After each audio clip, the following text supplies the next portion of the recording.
बड़ों को नमस्कार, छोटों को प्यार, छोटी सी जिंदगी। आइए जुड़े Bihari quest GS research centre के साथ। दोस्तों, आज का जो ये वीडियो है ये हिमाचल प्रदेश का जो जीके सेक्शन है उससे रिलेटेड होगा और साथ में इसमें जो आज के एमसीक्यू रहेंगे वो जितने भी हिमाचल प्रदेश के एग्जाम होते हैं, चाहे वो क्लर्क का एग्जाम है, चाहे वो किसी भी क्लास 4 का या क्लास 1 का, क्लास 2 का एग्जाम हो, उसमें ये जो एमसीक्यू सीरीज है आपको डायरेक्टली हेल्प करेगी।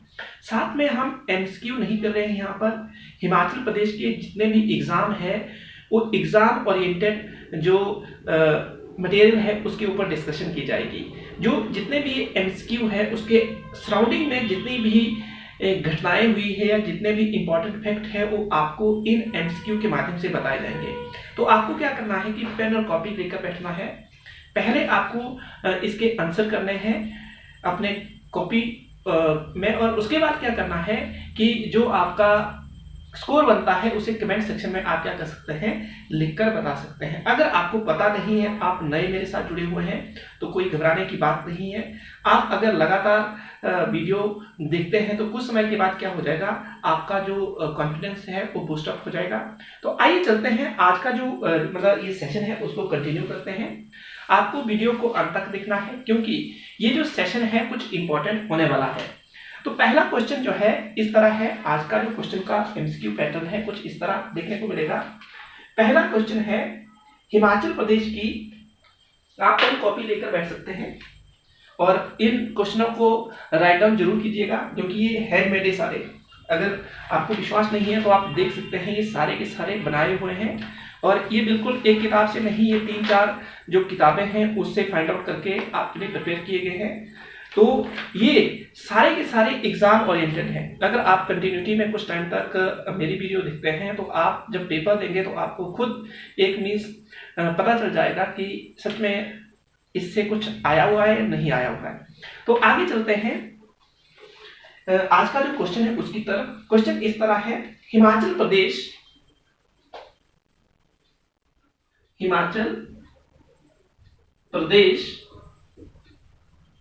की प्रमुख जाति तूरी का संबंध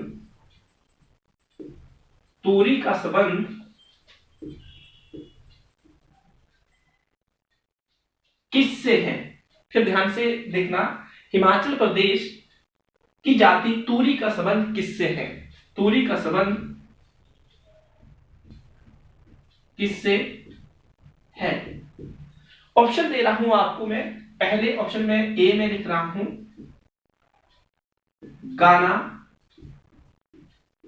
बजाना, बी में दे रहा हूं संगीत,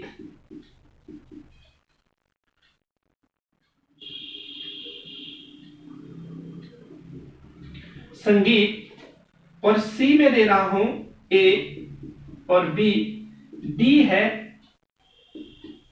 इनमें से कोई नहीं। क्वेश्चन आपके सामने है, आप देख सकते हैं हिमाचल प्रदेश की जाति तूरी का संबंध किससे है।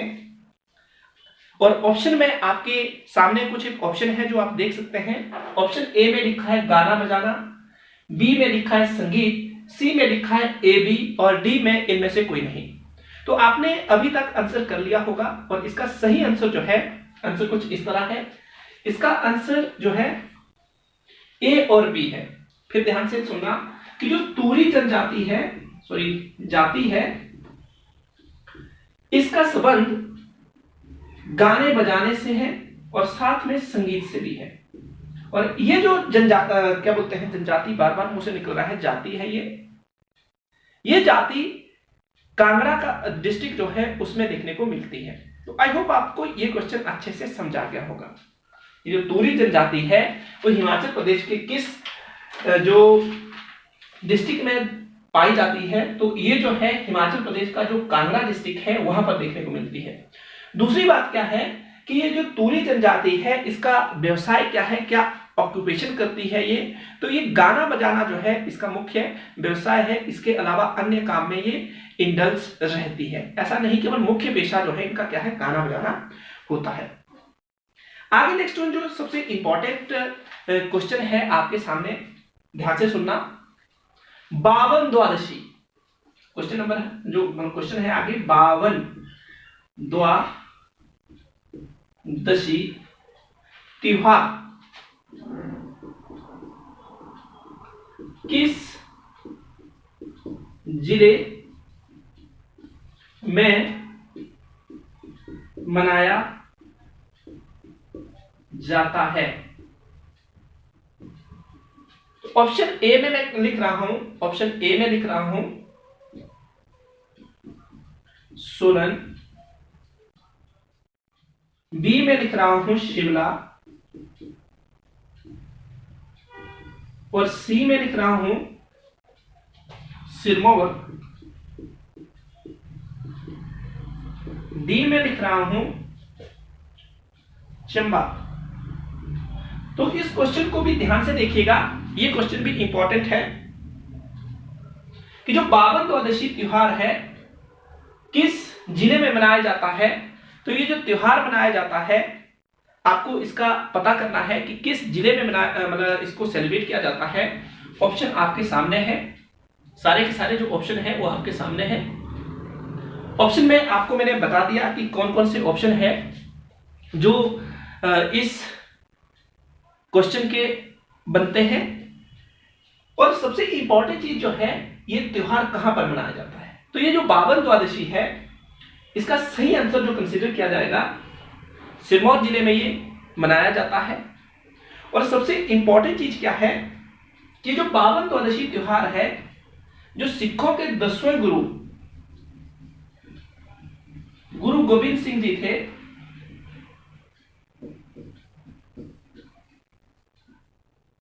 उनकी याद में यह त्योहार मनाया जाता है। गुरु गोविंद सिंह जो 10वें गुरु थे सिखों के, उनकी याद में मनाया जाता है। गुरु गोविंद सिंह कुछ समय तक बिलासपुर में रहे। भीमचंद के साथ जो वहां के भीमचंद थे, राजा हुए, उनके समकालीन राजा थे, उनके साथ इनके भाईचारे वाले संबंध रहे। फिर बीच में अनबन होने के बाद ये क्या बोलते हैं, सिरमौर चले गए थे। और ये मेदिनी प्रकाश के समय की बात है। पोटा साहब में काफी लंबे समय तक रहे। आनंदपुर जो बिलासपुर में पड़ता है वहां पर इन्होंने एक गुरुद्वारा का निर्माण भी करवाया। एक आनंदपुर आपका जो पंजाब का रीजन है वहां पर भी देखने को मिलता है। साथ में गुरु गोविंद सिंह ने खालसा पंथ की स्थापना की।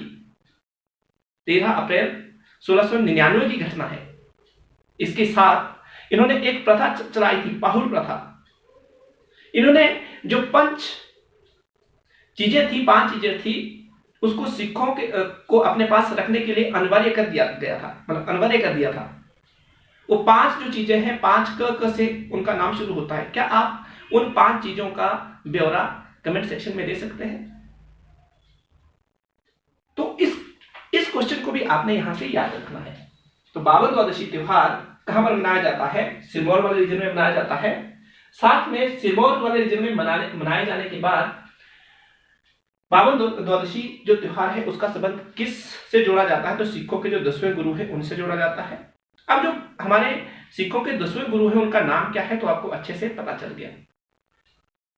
आई होप आपको ये जो मैंने 2 क्वेश्चन डिस्कस किए आपसे, इसके बारे में आपको अच्छे से पता चल गया होगा। अगर आपको अच्छे से पता चल गया तो एक लाइक तो बनता है। साथ में अभी तक अगर चैनल को सब्सक्राइब नहीं किया तो आप चैनल को सब्सक्राइब भी कर सकते हैं। आगे जो क्वेश्चन है कुछ इस तरह क्वेश्चन है, काफी इंपॉर्टेंट क्वेश्चन है।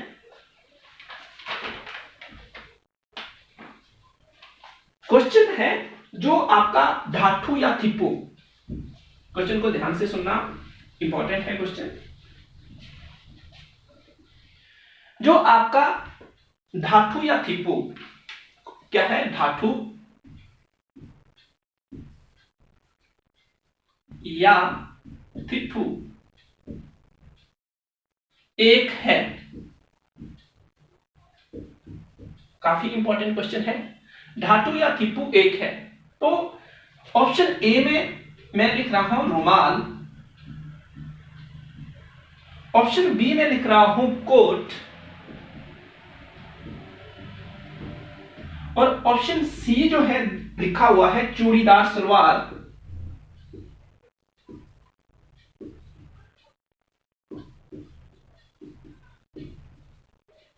चूड़ीदार सलवार, और 4 में जो लिखा है साड़ी, मीन्स जो लास्ट वन है डी, साड़ी। अब इस क्वेश्चन को पहले ध्यान से पढ़िएगा क्योंकि क्वेश्चन इंपॉर्टेंट है। ठाठू या थिप्पू एक है तो क्या है? रुमाल है, कोट है, चूड़ीदार सलवार है या साड़ी है? तो इसका जो सही आंसर है, सही आंसर रुमाल है।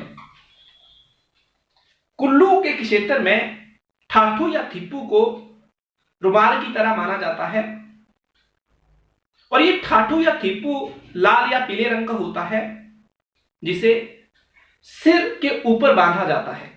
फिर ध्यान से सुनिएगा, ठाठू या थिप्पू कुल्लू के क्षेत्र में एक रुमाल की संख्या दी जाती है इसको, और ये पीले या लाल रंग का हो सकता है और इसे जो माथा होता है या जो सिर ढकने के लिए इसका यूज किया जाता है। तो ये आपके लिए इंपॉर्टेंट है। तो इसका सही आंसर क्या होगा? एक रुमाल। आगे चलिए, क्वेश्चन इंपॉर्टेंट होने वाला है, अंत तक बने रहिएगा और कमेंट सेक्शन में जो भी क्वेश्चन मैं आपसे पूछता हूं उसका आंसर भी कीजिएगा क्योंकि सारे के सारे क्वेश्चन आपके पेपर के लिए इंपॉर्टेंट है। और साथ में ये जितनी भी हम डिस्कशन कर रहे हैं ये किसी ना किसी पेपर में भी आया हुआ है। आप प्रीवियस टाइम के अगर पेपर को रिवाइज कर रहे हैं तो वहां पर ही आपको क्वेश्चन देखने को मिलेंगे। आगे का क्वेश्चन जो है कुछ इस तरह है, हिडिंबा देवी को, हिडिंबा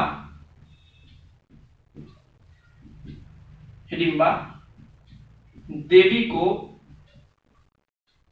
किस रूप में पूजा जाता है?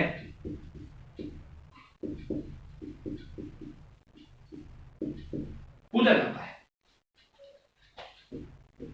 ए में है मां सरस्वती,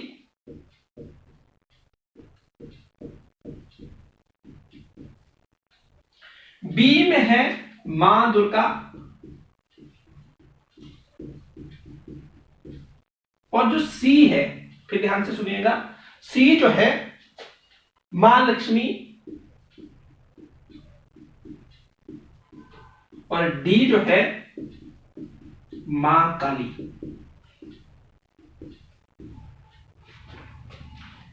हिडिंबा देवी को किस रूप में पूजा जाता है? ऑप्शन आपके सामने है, आप ऑप्शन को देख सकते हैं। पहला ऑप्शन लिया हुआ मां सरस्वती, दूसरा ऑप्शन है मां दुर्गा, तीसरा ऑप्शन लिया है मां लक्ष्मी और जो लास्ट वाला ऑप्शन है मां काली। आपने हिडिंबा देवी के बारे में पढ़ा होगा पर ये आपने गौर नहीं किया होगा कि वर्तमान में जो कुल्लू के लोग हैं इसे देवी के रूप में पूजते हैं। तो किस देवी के रूप में पूजते हैं? तो जो इनकी पूजा होती है वो मां दुर्गा के रूप में इनकी पूजा होती है। थोड़ा सा हिडिंबा देवी के बारे में जानिएगा, काफी इंपॉर्टेंट रहने वाला है।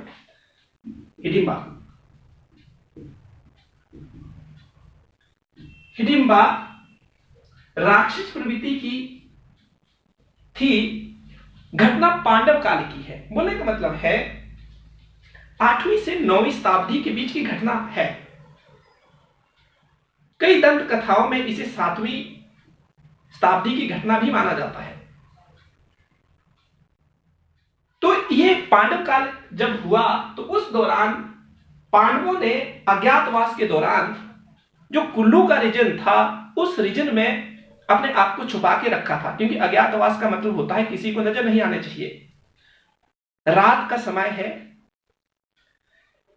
हिडिंबा का भाई हिडिंब है, उसे भूख लगी हुई है। तो आपको ये आपके दादा दादी नाना नानी ने कहानी सुनाई होगी कि राक्षस जो होते थे वो नरभक्षी होते थे। नरभक्षी का मतलब है कि इंसानों का मांस खाते थे। तो हिडिंब अपनी बहन से कहता है, मेरी प्रिय बहन जी, बात ऐसी है कि कहीं से मानव गंध आ रही है। आप क्या कीजिए कि इस जंगल में जाइए और कहीं ना कहीं जो जिस मानव की गंध आ रही है उसको मारकर आज का जो डिनर है उसका प्रबंध कीजिए। हिडिंबा निकल पड़ती है, जब वो निकल पड़ती है तो जो कुल्लू के जंगल है, जो डुंगरी के आस पड़ोस वाला एरिया है, उन जंगलों में रात का समय है, सारे के सारे पांडव सोए हुए, उनकी जो माता जी कुंती थी वो भी सोई हुई है और भीम पहरा दे रहे हैं। तो जब हिडिंबा उस रीजन में पहुंचती है जहां पर ये घटना को फरमाया जाता है, जब घटना होती है तो भीम के ऊपर हिडिंबा का मन मोहित हो जाता है। जब मन मोहित हो जाता है तो वो राक्षसी का जो रूप था उसे एक सुंदरी के रूप में परिवर्तित कर देती है। जब वो भीम के सामने जाती है तो भीम के ऊपर मोहित हो जाती है और मोहित होने के बाद वो उसके सामने अपना प्रपोजल रखती है। इतने में हिडिंब भी आ जाता है। हिडिंब और भीम के बीच मलयुद्ध होता है, क्योंकि हिडिंब जो था उसे हिडिंबा का भीम के साथ इस तरह बातचीत करना अच्छा नहीं लगा था। मलयुद्ध में हिडिंब मारा जाता है और हिडिंबा जो है भीम के सामने विवाह का प्रपोजल रखती है और उनका जो विवाह होता है इसे संज्ञा दी जाती है गंधर्व विवाह। क्योंकि प्राचीन समय में जो भी लव मैरिज होती थी उसे गंधर्व विवाह की संज्ञा दी जाती थी। ये आप वैदिक काल में जब जाओगे, और वैदिक काल का भी जो उत्तर वैदिक काल है, तो उसमें 8 प्रकार के विवाहों की बात की गई है और उसमें एक विवाह गंधर्व विवाह है जिसे प्रेम विवाह कहा गया है। उस वक्त सामाजिक तौर पर इसे अच्छा नहीं माना जाता था और वर्तमान में भी अगर कोई लड़की इस तरह की शादी करती है तो उसे कहीं ना कहीं सामाजिक तौर पर अच्छे नजरिए से नहीं देखा जाता है। तो ये घटना उस वक्त की भी थी। शादी जब हो जाती है हिडिंबा और भीम की, तो उस वक्त क्या होता है कि जो ये शादी होने के बाद उनका एक पुत्र होता है घटोत्कच, और घटोत्कच जब महाभारत का युद्ध हो रहा है तो कर्ण ने जो अमोघ शक्ति अर्जुन के लिए रखी हुई है, जब वो रण क्षेत्र में उतरते हैं घटोत्कच जी, तो उनके ऊपर इसका वार किया जाता है और घटोत्कच जो है वीर गति को प्राप्त होते हैं। उसके बाद दूसरी घटना ये है कि कुल्लू के इतिहास में ये लिखा हुआ है कि जो हिडिंबा देवी थी उसकी कृपा से जो कुल्लू का संस्थापक विहंग मणिपाल, जो हरिद्वार या कई जगह पर आपको प्रयाग की साइड से जो आया हुआ बताया जाता है, वो राजा बनता है और साथ में कुल्लू जो उस वक्त रियासत थी उसका संस्थापक भी बनता है। और ये विहंग मणिपाल जो है इसे पांडवों का वंशज भी माना गया हुआ है। ऐसी जो मतलब ऐतिहासिक स्रोत है जो कुल्लू की हिस्ट्री से हमें पता चलते हैं, जो ऐतिहासिक स्रोत है उससे हमें ये पता चलता है। सबसे इंपॉर्टेंट चीज क्या है, जो डुंगरी है, डुंगरी में एक मंदिर बनाया हुआ है इन हिडिंबा देवी जो हमारी मतलब माँ है, अभी माँ के रूप में इनको पूजा जाता है। तो डुंगरी में इनका एक मंदिर बना हुआ है और इसे नाम दिया हुआ है हिडिंबा मंदिर। और ये हिडिंबा मंदिर पैगोडा शैली में बना हुआ है, छतरी नुमा शैली है। तो डुंगरी में एक तो मंदिर है और इस मंदिर के सामने एक मेला लगता है मई के महीने में, उसे बोलते हैं डुंगरी का मेला। डुंगरी का मेला। तो आई होप आपको ये चीज आज की जो मतलब मैंने बताई, आपको ये हिडिंबा के बारे में कुछ जो फैक्ट बताए वो समझ आ गए होंगे। जो भी हमने क्वेश्चन डिस्कस किए वो भी पता चल गए होंगे। अगर आपको ये पता चल गए तो आप क्या कर सकते हैं, इसको लाइक कर सकते हैं और अच्छा लगा तो इस चैनल को सब्सक्राइब भी कर सकते हैं, शेयर भी कर सकते हैं। दूसरी बात क्या है कि अगर आपको पता था तो तब भी अच्छी बात है, आपकी एक प्रकार की रिवीजन हो गई। और साथ में क्या करना है, आपको बड़ों का रखना है ध्यान, उनका करना है सम्मान, छोटों से करना है स्नेह और प्यार, पर्यावरण और सेहत का रखना है ध्यान। यह होना चाहिए हमारी जिंदगी का परम काम। धन्यवाद। जय हिंद।